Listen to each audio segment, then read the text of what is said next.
ये भारत का वो कुंड है जहां भगवान परशुराम ने अपनी मां की हत्या करने के बाद अपने हाथ से चिपकी हुई कुल्हाड़ी से मुक्ति पाई थी।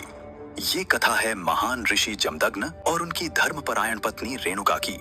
कहा जाता है कि रेणुका प्रतिदिन नदी से कच्चे मिट्टी के घड़े में जल भरकर लाती थी। आश्चर्य की बात ये थी कि घड़ा बिना पके होने के बावजूद कभी टूटता नहीं था। ये उनके सतीत्व और तप की शक्ति थी। उनके 5 पुत्र थे, जिनमें सबसे छोटे थे विष्णु अवतार भगवान परशुराम। एक दिन नदी तट पर जल भरते समय रेणुका की दृष्टि कुछ गंधर्वों पर पड़ गई, जो जल में आनंद क्रीड़ा कर रहे थे। वो दृश्य क्षणिक था, लेकिन उसी एक पल में उनका मन डगमगा गया और उसी क्षण जिस शक्ति से घड़ा सुरक्षित था वो टूट गई। घड़ा टूटते ही रेणुका समझ गई कि उनसे चूक हो गई है। जब वो आश्रम पहुंची तो ऋषि जमदग्नि अपने तपोबल से सब कुछ जान चुके थे। क्रोध में आकर उन्होंने अपने पुत्रों को आज्ञा दी, अपनी माता का वध करो। चारों बड़े पुत्र इस आदेश को सुनकर स्तब्ध रह गए। उन्होंने इनकार कर दिया।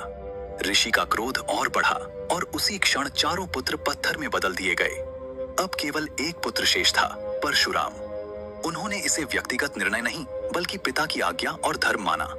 भारी हृदय से उन्होंने अपनी कुल्हाड़ी उठाई और माता रेणुका का वध कर दिया। पुत्र की आज्ञाकारिता से ऋषि जमदग्नि प्रसन्न हुए और वरदान मांगने को कहा। परशुराम ने कोई शक्ति नहीं मांगी, कोई राज्य नहीं मांगा। उन्होंने कहा, मेरी माता को पुनः जीवित कर दीजिए और मेरे पत्थर बने भाइयों को भी मुक्त कर दीजिए। क्षण भर में सब कुछ वैसा ही हो गया जैसे कुछ हुआ ही ना हो, लेकिन कर्म का लेखा अब भी शेष था। मातृवध का पाप उस कुल्हाड़ी से चिपक चुका था और वो परशुराम के हाथ से अलग ही नहीं हो रही थी। उन्होंने अनेक तीर्थों की यात्रा की, लेकिन कहीं भी उस पाप से मुक्ति नहीं मिली। अंततः वे पहुंचे पूर्वी हिमालय में लोहित नदी के तट पर। जैसे ही उन्होंने उस जल को स्पर्श किया, एक अद्भुत चमत्कार हुआ। कुल्हाड़ी अपने आप उनके हाथ से गिर पड़ी। यही स्थान आज अरुणाचल प्रदेश में परशुराम कुंड के नाम से जाना जाता है।